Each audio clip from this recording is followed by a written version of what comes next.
limitações. Todos nós temos pontos vulneráveis dentro de nós, no nosso caráter, na nossa vida. Todos nós lutamos contra fraquezas. Todos nós devemos ter, sim, com certeza, um passado recheado de cicatrizes, e possivelmente algumas ainda continuam abertas. Todos nós. Agora, o certo é que precisamos compreender a largura, a altura, o comprimento e a profundidade da obra que Cristo realizou por nós. Quando Isaías, no capítulo 53, diz que ele levou as nossas doenças e as nossas enfermidades, os estudiosos acreditam que essas duas palavras, doenças e enfermidades, falam de doenças físicas e falam também de doenças psíquicas, doenças emocionais. E geralmente nós damos muita atenção aos irmãos que estão doentes. Geralmente, se o irmão está com dengue, a gente fala, olha, o irmão fulano está doente. Só que a dengue passa. Ah, o irmão pegou Covid. A Covid também passa.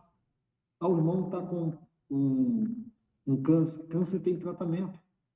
Tantas doenças que podem nos atingir. Só que elas são passageiras. Doenças emocionais, elas não são passageiras. Muitas vezes, elas perduram muito mais do que nós podemos imaginar. Às vezes, perdura a vida toda. Às vezes, elas se entrelaçam no nosso temperamento, na nossa conduta. Muitas vezes, pessoas que são introvertidas, elas têm uma vulnerabilidade maior para se deixar levar por doenças psicossomáticas. Quando eu falo psicossomática, porque a palavra soma aqui é corpo, psique é mente. Então, essas doenças, elas atingem o nosso corpo. Muitas vezes o corpo está doente porque a mente é doente. Muitas vezes o corpo reflete o que a mente sente. E a gente não liga, a gente não, só diz assim, esse irmão é problemático, essa irmã é problemática. Mas não somos capazes de buscar no Senhor discernimento para poder reconhecer que o irmão ou a irmã precisa de ajuda. Existem algumas doenças que elas se alojam tão bem dentro da nossa mente que o inimigo trabalha e nos dá um certo comodismo com ela, por mais que exista dor, por mais que exista aflição, por mais que exista até perturbações, por mais que provoque transtornos em nossa vida, em nossa mente, em nosso comportamento, em nosso lar, nos relacionamentos, enfim, por mais que ocorra tudo isso, o inimigo faz com que você se torne uma vítima de si mesma.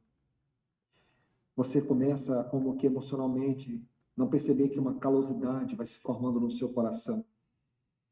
E parece que, para algumas pessoas, conservar essas doenças é um escudo, é uma caverna, é um travesseiro, é alguma coisa onde elas podem se sentir confortáveis. Isso é perigoso, isso é maligno, isso não é o que Deus quer para nós.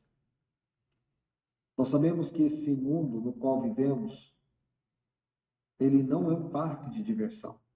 Ele é um terrível e perigoso campo de batalha. Então Então, nós temos que cuidar. isso as pessoas não querem ouvir.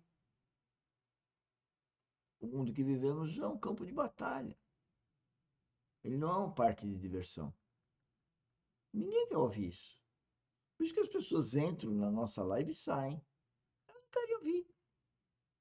Mas isso é o melhor que eu posso dizer para qualquer um, sem conhecer, sem nenhuma pretensão. Ah, tem uma pretensão. Minha pretensão, primeiro, é obediência a Deus, porque eu faço isso por encargo que eu tenho de Deus.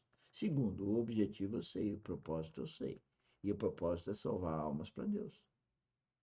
Jesus Cristo falou para ir a todo mundo pregar o evangelho. Eu estou fazendo na minha rede social. E por isso que eu quero ampliar a rede, para servir melhor e melhor e melhor a Deus. Aí depende de você que está me ouvindo para compartilhar. Será que você vai compartilhar ou você vai ficar envergonhado desse assunto? Ou vai achar loucura? Os meus filhos acham loucura. Minha mulher também. É. E daí? Jesus Cristo naquela cruz também estava sozinho. Paulo também, quando foi decapitado, ele estava sozinho. Assim é a vida de um cristão. Entretanto, o que nos espera é uma coisa que não tem palavras de bom eternamente. Então é uma escolha. Ou eu fico com esse mundinho que jaz no maligno, ou eu estou no reino de Deus, que é eterno. Ah, e esse mundo que jaz no maligno, ele também é eterno. Só que é eterno na ausência de Deus. E isso significa inferno. Então, a alma que não escolheu o reino, essa alma vai viver eternamente sem Deus. Isso significa inferno. Porque a vida sem o Criador, sem relacionamento com Deus, é um inferno. E já começou agora para quem não tem esse relacionamento com Deus. E esse relacionamento só é possível com o novo nascimento em Cristo. É a vida espiritual, é a academia que treina a vida espiritual. E que eu queria que todos vocês também tivessem suas academias nas suas redes sociais. Mas nós somos uma voz no deserto. Poucos querem ouvir. Muito poucos. Vamos continuar. Da nossa mente. Nós temos que nos livrar de pensamentos, ambientes e pessoas tóxicas. Então, são três coisas aqui: pensamentos, ambientes e pessoas tóxicas. E a gente não cuida. Hoje, a gente se preocupa muito com o nosso corpo. Hoje eu estou falante, né? Ao contrário de uns dias atrás. E é muito triste isso. Mas é verdade. A Bíblia fala para a gente fugir de pessoas tóxicas. Pessoas tóxicas é tenebroso, porque cada vez que você encontra a pessoa emite uma acidez para cima de você. Queima teu coração. É uma tristeza. Você ama a pessoa e a pessoa é ácida. E ela não percebe. Porque aquilo que ela fala, ela não percebe. Sabe a história do mau hálito? Que geralmente tem que estar com mau hálito, não percebe que está com mau hálito. Uma pessoa ácida, espiritualmente falando, ela também não percebe. E é triste, porque a hora que você tenta falar alguma coisa, ela te agride.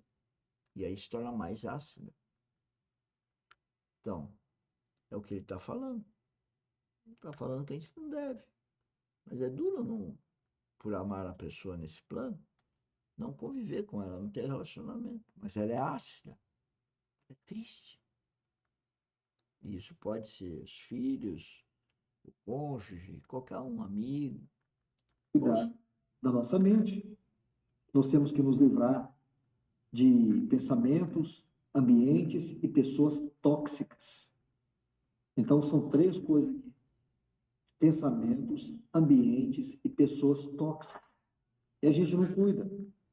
Hoje, a gente se preocupa muito com o nosso corpo, seja para a gente, as mulheres, me fala aqui com muito cuidado, viu, irmãs? Não fiquem bravas comigo, não. Mas, assim, para vocês entenderem, isso não estou aqui colocando isso até mesmo com um tom de ironia ou de crítica. Mas é comum as mulheres cuidarem dos seus corpos ou cuidarem da sua maquiagem. É muito comum.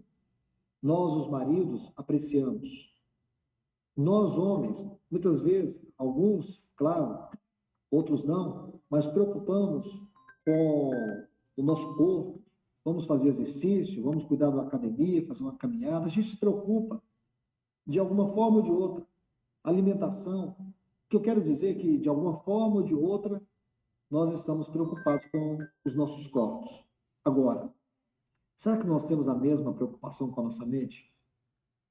Tem pessoas que são vegetarianas, tem pessoas que não podem comer proteínas, tem pessoas que vão tirando da sua alimentação aquilo que lhes causa mal.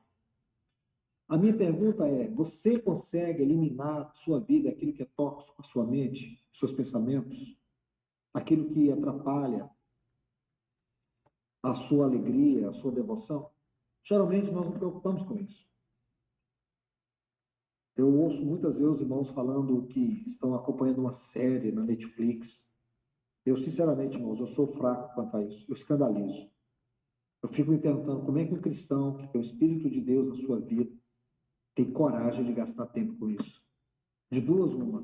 Ou o Espírito Santo na vida dele é tão tolerante assim, ou então ele nunca recebeu o Espírito Santo e vive a ilusão de achar que o Espírito Santo habita um coração assim. É perigoso, ao meu ver. Porque, irmãos, nós não podemos brincar. Não podemos brincar com a nossa mente. Nós não podemos brincar com a nossa espiritualidade. Nós não podemos brincar com a nossa vida emocional. Tem muitas pessoas hoje dentro de um cativeiro, morrendo espiritualmente, morrendo emocionalmente. A gente lida com isso praticamente quase todos os dias. De uma forma ou de outra, você está envolvido com pessoas que estão sendo sufocadas, como se tivesse duas mãos no pescoço delas, sufocando, apertando, como que destruindo elas, matando elas. Isso é muito triste. E a gente vê o caminho ascensional. Nós vemos aí na palavra de Deus que o nosso Senhor, como precursor, ele entrou à nossa frente, abriu um caminho vivo, novo. E ele está lá sentado no trono de glória como nosso sumo sacerdote. Nós temos um santuário celestial, nós temos uma vida celestial, nós temos um trono celestial, nós temos um sumo sacerdócio celestial e a gente se contenta em viver na periferia. A gente tem temos nos tornado vítimas de nós mesmos.